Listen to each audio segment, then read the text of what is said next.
세계 온도가 단 한 사람의 결정으로 극명하게 갈리고 있습니다. 도널드 트럼프의 전화 한 통에 블라디미르 푸틴이 우크라이나의 포성을 일주일간 멈췄습니다. 이것은 단순한 휴전이 아닙니다. 미국 대통령의 권력이 4년 전과 완전히 달라졌음을 보여주는 가장 확실한 증거입니다. 반면 중동의 시계는 전쟁을 향해 가장 빠르게 돌아가고 있습니다. 미군의 항모전단이 이란의 목을 조여오는 지금 테헤란은 공포에 질려 있습니다. 여러분이 지금 안락한 의자에 앉아 계실지라도 워싱턴에서 내려진 결정은 내일 아침 여러분의 자산 가치와 주유소 기름값에 직격탄을 날릴 것입니다. 힘에 의한 평화라는 새로운 질서가 어떻게 여러분의 삶을 뒤흔들지 지금부터 냉정하게 분석해드리겠습니다. 우크라이나의 겨울은 잔혹합니다. 현재 키이우의 기온은 영하 30도까지 떨어졌습니다. 전력망이 파괴된 도시에서 이 살인적인 추위는 미사일보다 더 무서운 무기가 됩니다. 그런데 이 얼어붙은 전선에 믿기 힘든 일이 벌어졌습니다. 도널드 트럼프 미국 대통령이 블라디미르 푸틴 러시아 대통령에게 직접 전화를 걸어 딱 일주일간만 주요 도시에 대한 공격을 멈춰달라고 요구했고 푸틴이 이를 수락했습니다. 여러분, 이것을 단순히 인도주의적인 휴전으로 해석하신다면 큰 오산입니다. 이것은 철저하게 계산된 힘의 과시입니다. 과거 닉슨 대통령이 외교 전략으로 사용했던 미치광이 이론, 즉 매드맨 이론을 기억하십니까? 상대방에게 내가 무슨 짓을 할지 모른다는 공포심을 심어주어 협상력을 극대화하는 전략입니다. 트럼프는 이 전략을 역이용하고 있습니다. 그는 예측 불가능한 인물로 보이지만 결정적인 순간에는 적의 숨통을 쥐고 흔들 수 있다는 것을 증명했습니다. 피우틴이라는 강철 같은 지도자가 미국의 제안을 받아들였다는 사실 자체가 중요합니다. 트럼프는 단 한 통의 전화로 유럽 전장의 시계를 멈췄습니다. 이는 전 세계, 특히 미국의 적들에게 보내는 명확한 경고입니다. 내가 원하면 전쟁도 멈출 수 있고 반대로 내가 원하면 언제든 지옥문을 열 수도 있다는 무언의 압박입니다. 우크라이나 시민들이 잠시나마 추위를 피할 수 있게 된 것은 다행이지만 국제 정세의 판도에서 보면 이것은 미국 대통령의 권력이 유라시아 대륙 서쪽 끝까지 미치고 있음을 보여주는 상징적인 사건입니다. 하지만 여기서 안심하기엔 이릅니다. 트럼프가 유럽에서 보여준 이 놀라운 통제력이 과연 중동에서도 통할까요? 아니면 이 일주일간의 평화는 더 큰 폭풍을 앞둔 고요함일까요? 유럽의 동장군을 잠재운 트럼프의 시선은 이제 뜨거운 사막, 이란을 향하고 있습니다. 그리고 그곳에서는 이미 심상치 않은 움직임이 포착되었습니다. 러시아가 가장 먼저 짐을 싸고 있다는 사실, 이것이 무엇을 의미하는지 아십니까? 전쟁터에서 가장 확실하고도 무서운 신호는 적군의 진격 나팔 소리가 아닙니다.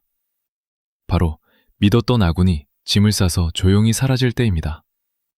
이란의 가장 강력한 뒷배이자 혈맹인 러시아가 지금 부셰르 원자력 발전소에서 자국민을 탈출시킬 계산을 하고 있습니다. 이것은 단순한 예방 조치가 아닙니다. 모스크바 정보망이 감지하기에 미국의 공습은 이제 가능성의 영역을 넘어 시간 문제가 되었다는 뜻입니다. 로사톰의 총수 알렉세이 리아초프의 발언을 가볍게 넘겨서는 안 됩니다. 그는 지난 29일 상황이 악화되면 즉시 인력을 철수하겠다고 밝혔습니다. 부셰르 원전은 러시아 기술로 1995년부터 건설되었고 현재도 700명의 러시아 핵심 기술자를 포함해 3,000명의 인력이 상주하는 이란 에너지의 심장부입니다. 지난 6월 위기 때만 해도 이곳은 불가침 영역이었습니다. 푸틴 대통령이 직접 안전을 보장받았을 정도로 성역 취급을 받았습니다. 하지만 이번 판세는 완전히 다릅니다. 리아초프는 입 밖으로 내기조차 두려운 단어를 꺼냈습니다. 바로 체르노빌입니다. 만약 이곳이 공격받는다면 1986년 체르노빌 원전 사고와 맞먹는 재앙이 닥칠 것이라는 경고입니다. 여러분, 러시아가 자국의 최고 기술진을 뺀다는 것은 트럼프 행정부의 경고를 허세가 아닌 실질적 위협으로 인식했다는 증거입니다. 미국이 이란 정권의 자금줄인 에너지 네트워크를 타격 목표로 삼았을 때 원전 또한 더 이상 안전지대가 아니라는 냉정한 판단이 깔려 있는 것입니다. 러시아는 냄새를 맡았습니다. 트럼프가 이란의 핵 보유를 절대 용납하지 않겠다고 했을 때 그리고 B-스텔스 폭격기가 이란 영공 근처를 유령처럼 배회했을 때 그들은 게임이 끝났음을 직감했을 것입니다. 동맹국이 가장 먼저 짐을 싼다는 것은 그 배가 곧 침몰한다는 가장 명확한 신호입니다. 러시아라는 거대한 방패마저 흔들리는 지금 테헤란의 지도부는 공황 상태에 빠졌습니다. 자존심 강한 이란이 결국 살 길을 찾아 굴욕적인 외교 행보에 나섰습니다. 과연 그들은 누구에게 손을 내밀었을까요? 미국 국방부의 시계는 이미 발사 직전의 자정에 멈춰 있습니다. 피트 헤그세스 국방장관의 발언은 섬뜩할 정도로 차분했습니다. 그는 복잡한 외교적 수사를 걷어치우고 단 한마디로 정의했습니다. 우리는 트럼프 대통령의 명령만 기다리고 있다. 이것은 협상용 멘트가 아닙니다. 이란이 핵을 가지려 한다면 그것을 물리적으로 파괴할 준비가 완벽히 끝났다는 최후 통첩입니다. 테헤란의 반응은 겉으로는 격렬했습니다. 이란 혁명수비대는 중동 내 모든 미군 기지를 불바다로 만들겠다고 호언장담했습니다. 그들은 자신들의 미사일이 미군의 심장구를 겨누고 있다고 소리칩니다. 하지만 여러분, 사람의 진심을 보려면 입이 아니라 발을 봐야 합니다. 그들이 정말 결사항전의 의지가 있다면 왜 지금 가장 다급하게 튀르키예로 달려갔겠습니까? 이란 외무장관 아라그치가 앙카라행 비행기에 몸을 실은 것은 우연이 아닙니다. 튀르키예는 나토 회원국이면서도 독자적인 노선을 걷는 국가로 이란이 미국에게 메시지를 전달할 수 있는 마지막 숨구멍입니다. 겉으로는 보복을 외치지만 뒤로는 제발 살려달라고, 전쟁만은 피하게 해달라고 중재를 구걸하고 있는 것입니다. 이것은 강대국의 당당한 외교가 아닙니다. 종말을 예감한 정권이 보여주는 비굴한 생존 본능일 뿐입니다. 이란 내부 사정은 더 처참합니다. 혁명수비대는 낡은 컨테이너 선박을 개조해 항공모함이라며 바다에 띄웠습니다. 샤이드 바게리오라고 불리는 이 배는 정규 해군력이 얼마나 빈약한지를 스스로 증명하는 꼴이 되었습니다. 미군의 핵추진 항공모함 전단 앞에서 드론 몇 대를 띄우는 이 급조된 배가 과연 얼마나 버틸 수 있을까요? 그들도 알고 우리도 압니다. 이란은 지금 허세라는 가면 뒤에 숨어 벌벌 떨고 있습니다. 하지만 겁에 질린 개가 더 크게 짖는 법이고 궁지에 몰린 쥐는 고양이를 물 수도 있습니다. 이란이 이성적인 판단을 잃고 호르무즈 해협이라는 전 세계 경제의 동맥을 건드린다면 그때는 정말 돌이킬 수 없는 재앙이 시작됩니다. 그리고 그 공포는 이미 시장에 반영되기 시작했습니다. 전쟁의 공포는 총성보다 먼저 여러분의 지갑을 타격합니다. 미국과 이란의 충돌 가능성이 제기되자마자 국제유가는 즉각 반응했습니다. 브렌트유가 배럴당 71달러에 육박하며 하루 만에 4% 가까이 폭등했습니다. 5개월 만에 최고치입니다. 서부 텍사스산 원유 WTI 역시 65달러를 돌파하며 가파르게 치솟고 있습니다. 시장이 이렇게 예민하게 반응하는 이유는 단 하나, 바로 호르무즈 해협 때문입니다. 전 세계 원유 물동량의 20%, 하루 2천만 배럴이 지나가는 이 좁은 바닷길은 세계 경제의 목덜미와도 같습니다. 이란은 궁지에 몰릴 때마다 이곳을 봉쇄하겠다는 협박 카드를 꺼내듭니다. 우리는 이미 2019년의 악몽을 기억해야 합니다. 당시 이란 혁명수비대가 영국 유조선 스테나 임페로우를 납포했을 때 전 세계 물류망이 얼마나 큰 혼란에 빠졌는지 똑똑히 보았습니다. 그때는 단순한 납포였지만 이번에는 상황이 다릅니다. 이란이 생존을 걸고 해협에 기뢰를 매설하거나 유조선을 직접 타격한다면 유가 70달러는 애교 수준이 될 것입니다. 100달러, 아니 그 이상으로 폭발할 수 있는 시나리오가 현실화되고 있습니다. 이란이 튀르키예에 그토록 매달리는 이유도 바로 여기에 있습니다. 이란 외무장관이 앙카라로 달려가 양국 무역 규모를 300억 달러까지 늘리자고 제안한 것은 미국의 제재와 봉쇄 속에서 숨통을 틔울 유일한 현금 창구가 필요하기 때문입니다. 전쟁 비용을 충당하고 무너지는 경제를 지탱하기 위한 처절한 몸부림입니다. 여러분, 지금 주유소 가격표가 바뀌는 것을 가볍게 보지 마십시오. 이것은 시작에 불과합니다. 호르무즈 해협이 막히면 글로벌 공급망 전체가 마비됩니다. 인플레이션이라는 괴물이 다시 고개를 들고 여러분의 자산 가치를 갉아먹을 준비를 하고 있습니다.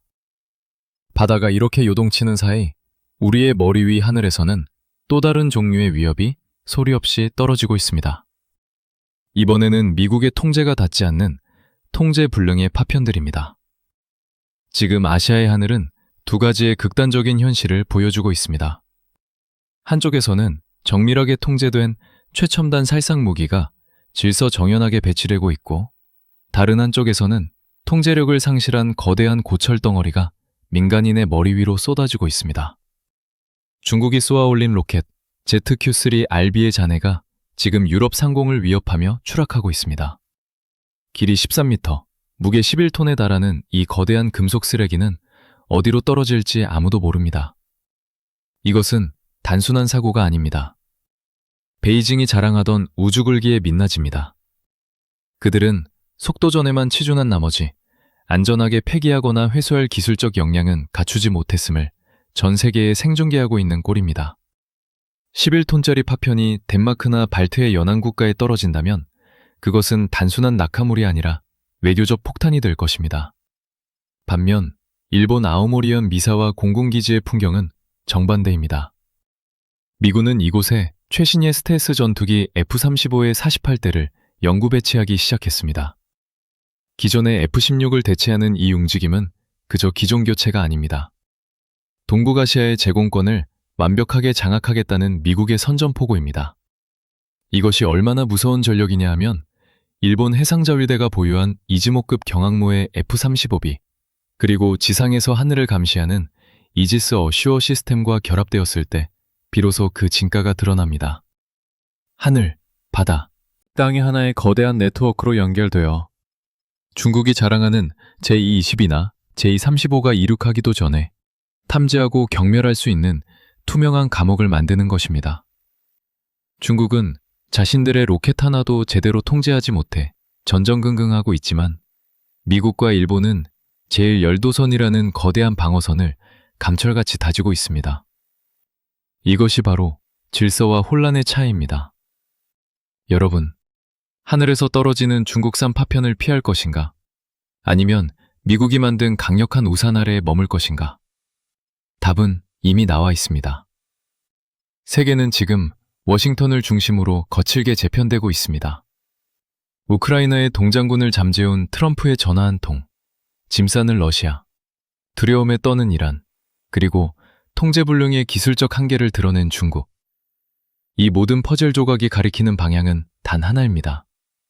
강력한 힘에 의한 질서, 즉 팍스 아메리카나의 귀환입니다. 이제 국제정세는 단순한 저녁 뉴스가 아니라 여러분의 생존과 자산을 지키는 나침반입니다. 당장 내일의 유가 변동성에 대비하십시오. 그리고 이스라엘의 침묵이 언제 깨질지 그 타이밍을 주시해야 합니다. 그 한순간의 결정이 중동의 지도를, 그리고 여러분의 포트폴리오를 바꿀 것입니다. 혼란스러운 파도 속에서도 중심을 잡을 수 있도록 저 KB안이 가장 날카로운 분석으로 여러분 곁을 지키겠습니다. 본 분석은 현재 시점의 데이터를 바탕으로 한 전망이며 투자의 책임은 전적으로 본인에게 있음을 알려드립니다. 감사합니다.